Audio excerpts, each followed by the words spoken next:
Біз сіздермен денсаулықтың ең маңызды мәселелерінің бірі, өкпе мен тамақтағы бұлжырдан арылу жайлы сөйлесетін боламыз. Көпшілігіміз үшін бұл жай ғана жөтел емес. Ол өмір сүру сапасына, көңіл күйге, тіпті жақындарымызбен қарым-қатынасымызға әсер ететін үлкен кедергі. Сондықтан, мен сіздерге өзім қолданып, жақсы нәтижесін көрген 5 қуатты құпияны ашуға бел будым. Бұл әдістер сіздің тынысыңызды жеңілдетіп, кеудеңіздегі ауырлықтан арылуға көмектеседі. Бұл видеода мен сіздерге өкпе мен тамақтағы қақырықтан қалай бір жола арылуға болатынын көрсететін сол ең тиімді 5 құпияны ашамын.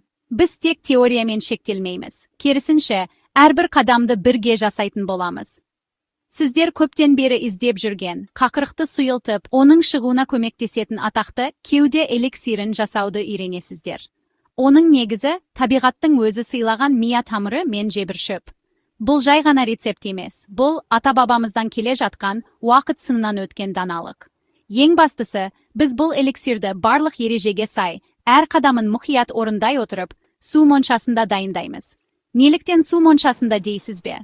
Себебі дәл осы әдіс шөптердің барлық пайдалы қасиеттерін толық сақтап, олардың емдік күшін барынша арттыруға мүмкіндік береді. Мен сіздерге әрбір ұсақ түйегіне дейін түсіндіріп көрсетіп беремін. Видеоны соңына дейін қараңыздар. Өйткені әрбір құпия сіздің денсаулығыңыз үшін жасалған маңызды қадам. Ендеше бастайық, қымбаттыларым. Ал енді бірінші құпиямызға көшейік. Бұл еркін тыныс деп аталатын, мия тамыры мен жебіршөптен жасалатын сиқырлы қайнатпа. Бұл жай ғана шөп шай емес. Бұл өкпеңіздегі әрбір жасушаны тазартып, тынысыңызды еркін ететін нағыз эликсир. Бізге бір ас қасық ұсақталған мия тамыры және бір шай қасық жебіршөп қажет болады. Бұл екі шөптің үйлесімі қақырықты жұмсартып, оның оңай шығуына керемет жағдай жасайды. Оларды эмальданған немесе шыны ыдысқа салып, үстіне бір стақан, яғни 200 мл, қайнаған су құямыз. Осы сәтте-ақ үйіңізді шөптердің хош иісі жайлап, табиғаттың тынысын сезінесіз. Енді ең маңызды бөлігіне келдік, су моншасы. Ыдысымызды қайнап тұрған суы бар, үлкенірек кастрөлдің ішіне орналастырамыз. Су моншасы шөптерді тікелей отта күйдіріп алмай, олардың барлық емдік қасиеттерін баяу шығаруға мүмкіндік береді. Қақпағын жауып, баяу отта 15-20 минуттай ұстаймыз. Осы уақыт ішінде мия мен жебіршөптің барлық күші суға сіңіп, біздің денсаулығымызға арналған керемет қайнатпа дайын болады. Содан кейін оттан алып, 45 минуттай бөлме температурасында тұндырамыз. Дайын болған қайнатпаны дәкеден өткізіп, күніне 3 рет, тамақтан жарты сағат бұрын жылы күйінде 3-тен 1 стақаннан ішеміз. Екінші құпиямыз, бұл тамақтағы қышуды, ауырсынуды және бұлжырды лезде басатын отты су деп аталатын күшті шайғыш. Бұл әдіс өте қарапайым болғанымен, оның әсері керемет. Кейде антибиотиктердің өзі көмектеспеген жағдайда, осы ерітінді нағыз құтқарушы болады. Бізге 1 стақан жылы қайнаған су қажет.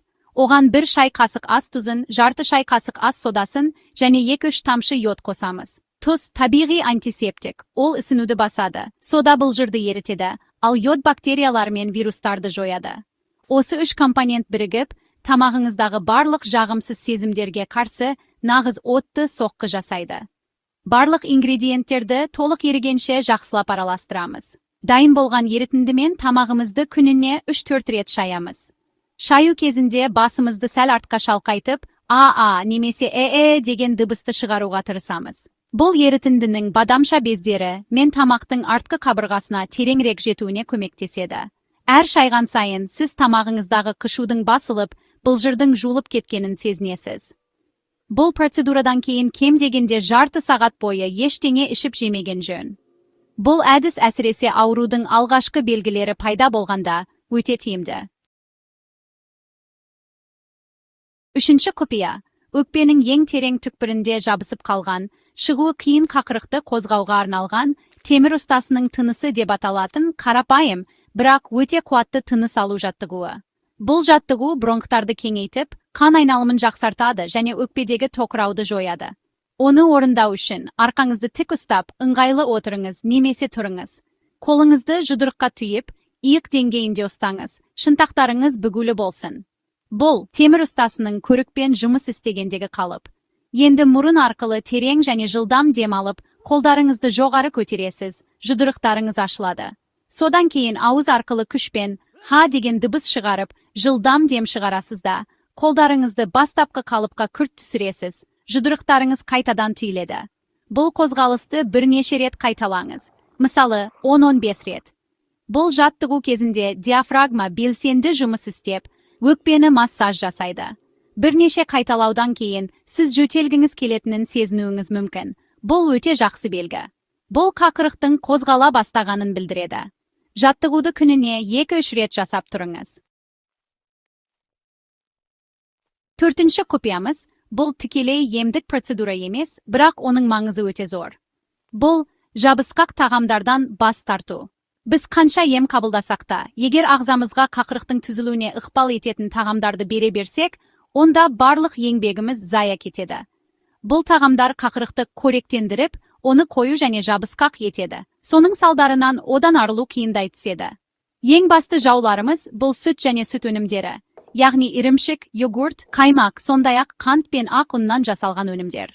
Бұл өнімдер ағзада шырыш түзу процесін күшейтеді. Емделу кезінде кем дегенде 1-2 аптаға осы тағамдардан бас тартуға тырысыңыз. Олардың орнына рационыңызға көбірек жылы су, шөп шайларын, сорпаларды, буға піскен көкөністерді және жемістерді қосыңыз. Әсіресе имбир, сарымсақ, пияз, лимон сияқты тағамдар қақырықты сұйылтуға және иммунитеті көтеруге көмектеседі. Сіз тамақтану тәртібіңізді сәл өзгерткеннен-ақ, ағзаңыздың қалай жеңілдеп, тынысыңыздың ашылғанын байқайсыз. Бұл тек өкпеңізге ғана емес, жалпы денсаулығыңызға жасалған үлкен жақсылық болады. Міне, біз соңғы 5-ші құпиямызға да жеттік. Бұл түнгі мазасыз жөтелден құтқарып, тыныш ұйқы сыйлайтын тыныш-тыныс деп аталатын компресс. Бұл әдіс әсіресе балаларға да, ересектерге де өте жақсы көмектеседі. Бізге 1 ас қасық табиғи бал, 1 ас қасық ұн және 1 шай қасық құрғақ қыша ұнтағы қажет. Балдың қабынуға қарсы және жұмсартатын қасиеті бар, ал қыша қан айналымын жақсартып, кеудені жылытады. Бұл қақырықтың тез шығуына ықпал етеді. Ұн бұл қоспаны біріктіріп, теріге жабысып тұруына көмектеседі. Осы 3 ингредиентті жақсылап араластырып, қалың, жабысқақ қамыр илейміз. Дайын болған қамырды дәкеге немесе мақтаматаның бірнеше қабатына жағып, кеуде қуысына, яғни жүрек тұсын бос қалдырып, немесе арқаның жауырын арасына қоямыз. Үстінен полиэтилен пленкасымен жауып, жылы орамалмен ораймыз. Бұл компрессті ұйықтар алдында қойып, таңертеңге дейін қалдыруға болады. Егер теріңіз өте сезімтал болса, 2-3 сағаттан бастап көріңіз. Таңертең оянғанда, кеудеңіздің қалай жеңілдеп, жөтеліңіздің жұмсарғанын сезінесіз. Бұл тыныш түн мен жеңіл таңның кепілі. Міне, қымбатты достарым, біз сіздермен бірге денсаулыққа апаратын 5 маңызды қадамды жасап өттік. Менің жүрегімнен шыққан осы кеңестер сіздердің өмірлеріңізге сәл де болса жеңілдік әкеледі деп сенемін.